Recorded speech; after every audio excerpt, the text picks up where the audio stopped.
Before you skip this video or put it on your watch later, listen to this expo.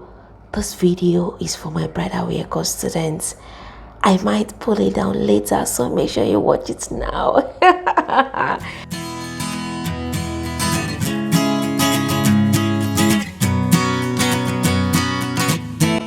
Hey loves, welcome back to my YouTube channel. In this video I'll be showing you how I made this beautiful luxury 3D fabric beaded fabric flower. Let's get started without wasting any of our time, and make sure you watch this video from beginning to the end. Do not fast forward it. Now here are my materials. I have different types of beads here. I have the crystal bead, I have the pearls, I have the crystals, the claw stones, and I have my tools. Okay, you can mix any type of fabric, any type of beads together for this project. Okay, it doesn't have to be one, it doesn't have to be two, it can be up to 5. So for the tools, you need your scissors, you need your cutter. You can make your scissors, make use of the scissors for cutter. Most importantly, you need your copper wire. This is 0.1 mm. I'm supposed to be using silver for this project, but then this one too will go. So I have my chantilly lace, then the other one is an organdy fabric I didn't finish while I was making the wedding dress for my bridal wear course. Okay, so it's gonna be useful here. Then you also need a pattern paper. So the pattern paper is for you to draw out your pattern first, okay? Because whatever design you are creating, you need to sketch out a pattern for it so that you can have an organized, an even shape on all of your flower. So here is my pattern. It looks like a leaf, and the base I had to make it flat so that I'll be able to turn out the fabric while sewing. Then I kind of carved out a curve for the edge, because I don't just want it to look round and look regular, so I needed to make it look extraordinary. So then I went ahead to cut it out. So you can draw any shape you want, any shape you desire, any shape whatsoever. Now after this, I went ahead to cut it out. Okay, cut, and then the next thing is for me to transfer it to my fabric. So I had to shade it out because it's white, and the fabric I'm using is white as well, so you'll be able to see the pattern here. So now I'm working with the chantilly lace together with the organdy, but I want the chantilly lace to be the one showing outside, so I folded it into 2. Okay, instead of me cutting the pattern one by one, that's going to be a lot of work, and it will be stressful for you while sewing as well. So you look at the trick I'm going to be using here, you can apply it as well. I believe it will work for you. So I placed one of the organdy at the base, okay, then the folded chantilly in the middle. Okay, the chantilly is folded. Then I placed another organdy fabric. You can make use of organza if you want. I even prefer you use organza because it's actually lighter, and it's not showing outside. So organza would have been the best for this project, because this is a bit heavy. This fabric is a bit heavy. I don't just want it to waste. Okay, so after placing them together like this, I went ahead to pin it. I pin all the edges all around. I mean, that's the area where the organdy fabric is covering, and then the folded part of the chantilly lace. So I cut it out and gave it a good press. Okay, never work with a rumple fabric.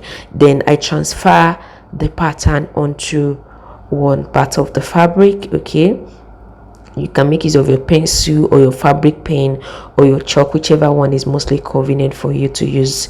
So I went ahead to transfer it. I'm sorry, it's not really visible, but then you understand. So I went ahead to just transfer it all around, as many as possible as I could get from this fabric.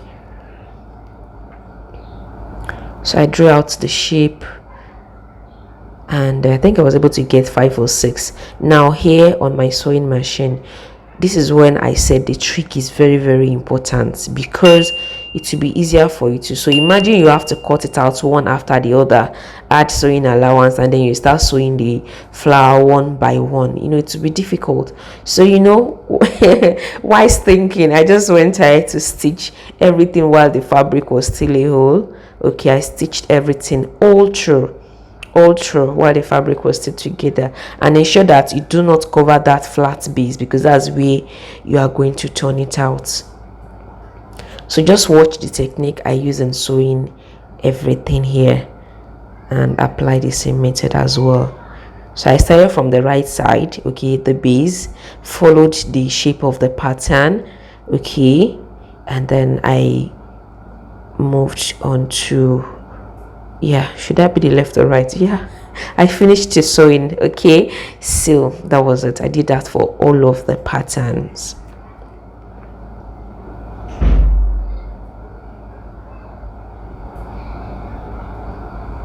Now here I'm already done. Okay, should I say I'm already done? I am, okay, whichever one. So guys, after this I went ahead to trim out the patterns, and when you are trimming it out, you should trim it out with a little bit of allowance, but the allowance should be to the barest minimum, because you don't want it to look bulky. So what I did is I went to stitch it the second time, yes, so that it won't be the fabric, especially the chantilly lace, won't be pulling out. And then I brought out my loop turner. The loop turner was so handy for me, it was so useful.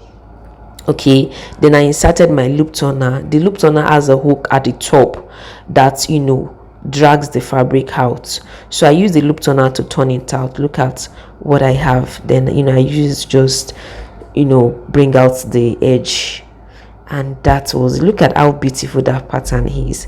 And the first one I think the first one, the chantilly lace didn't reach the other side unknowingly to me, but then it was good because I was able to use that particular pattern to make example of the next step for you guys. So I went ahead to trim out the rest and did the sewing. So, okay, this particular one and the chantilly lace was showing. Please, I'm so sorry, this video, the chantilly lace is not so visible. Now look at the one that didn't cover the chantilly lace.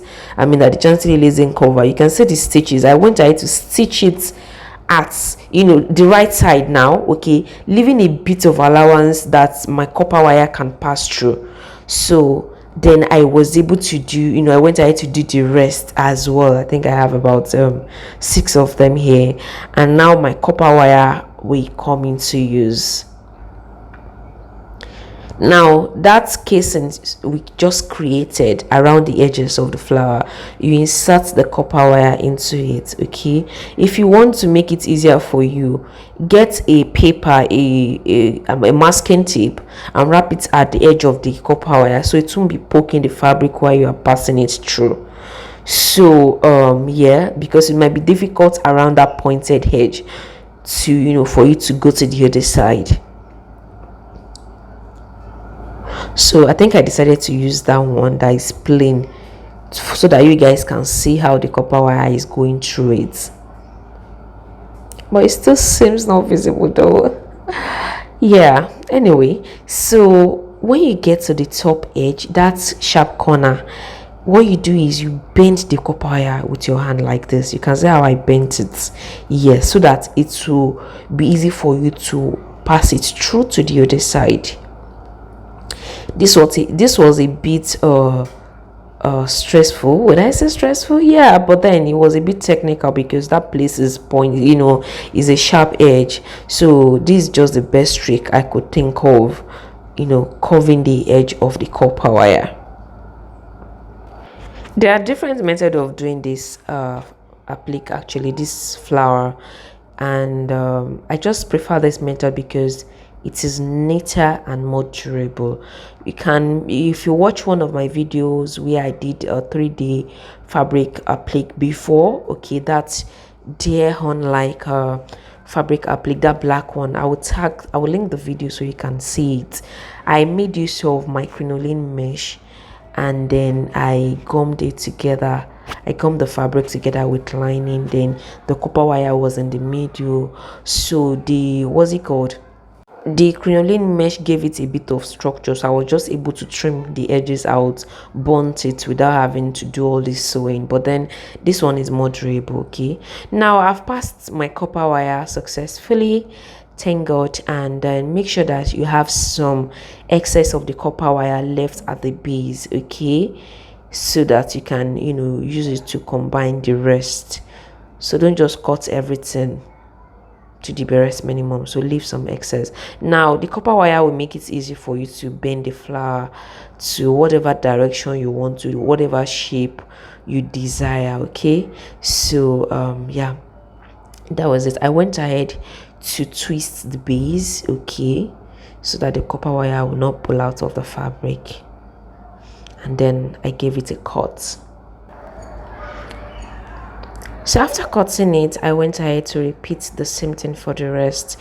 Twisted the bottom, okay, so that it won't pull out. Yeah, and then you can design it into any shape you want. Now the top, that pointed edge, what I did was I just pinched it. I pinched the copper wire to give it that sharp look.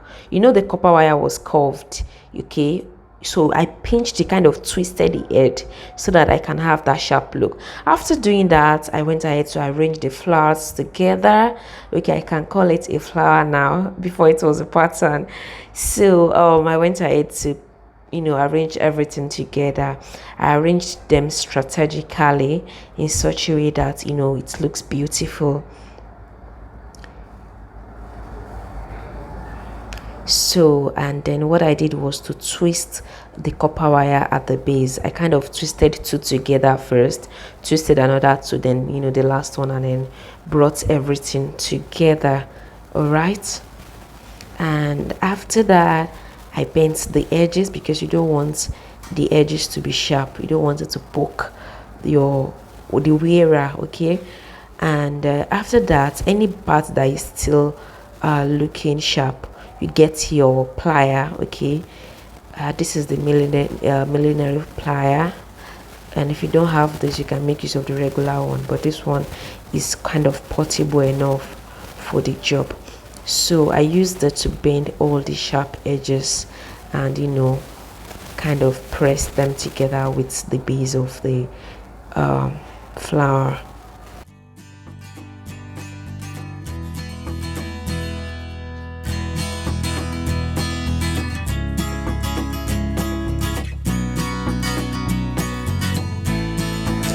Now I was ready to style my flower. The copper wire will help you to get the desired shape you want, so you can curve it to any direction, give it any shape you desire.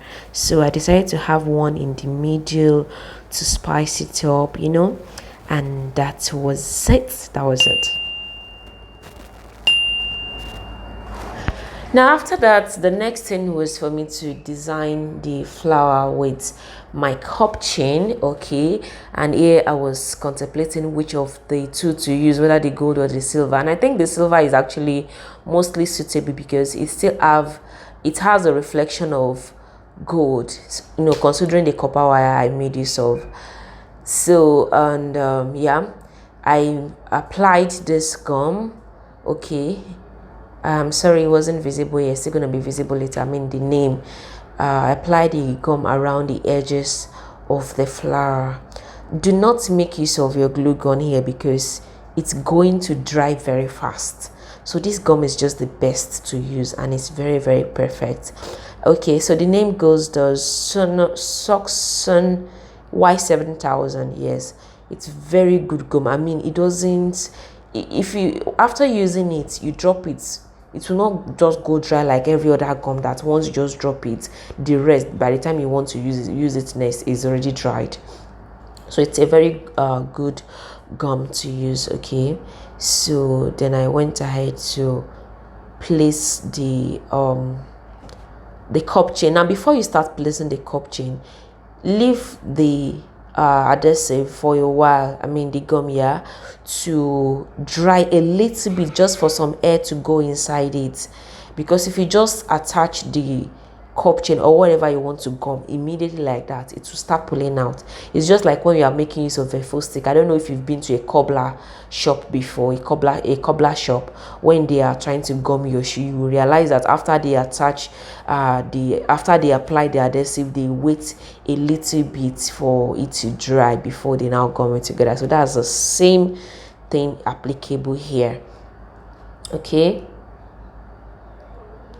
and that was it. So I did this for the rest, and then next I'm going to be showing you the result.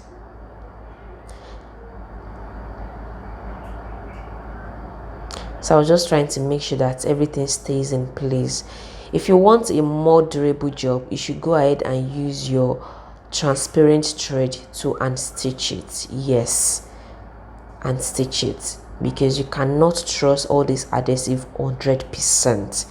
Yeah, and ta-da, look what we have. This is screaming beauty. It's screaming gorgeous. Gorgeous, not gorgeous, so gorgeous. It's screaming gorgeous. Look at that, look at that. So guys, this video is in 2 parts. I'm going to be showing you the second part in another video because it's getting too long already. I'm going to be showing you how I got this